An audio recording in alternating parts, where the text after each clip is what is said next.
नमस्कार मु कटक डीसीपी कटक समस्त वासी को जनवाक चाहूँगी जे आसंता 5 तारीख रु 19 तारीख जाए कटक शहर रे लॉकडाउन डिक्लेयर करा जायछि।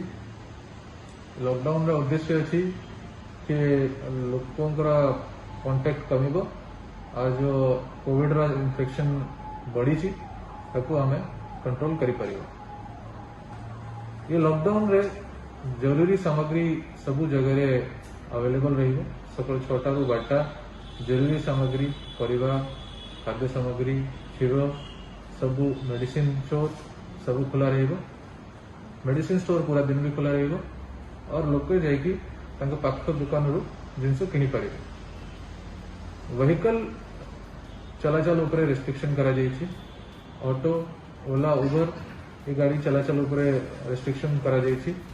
केवल जे माने कि एग्जेम्प्टेड अछंती जे माने गवर्नमेंट ऑफिशियल या इमरजेंसी सर्विस जगाउछंती से मानको परमिशन दिया जायछि। से माने व्हीकल को प्रयोग करिकी तांका काम को जाई परिबे। से मानको आइडेंटिटी कार्ड रखिबा को पड़िबो।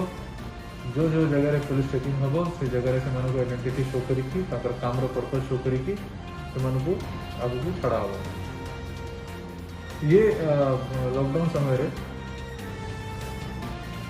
जिते भी दुकानी अच्छी जो मानक भी परमिशन दि जाइए कि से माने एसेंशियल सर्विस दौरान से दुकान खोलिया परमिशन दि जाइए।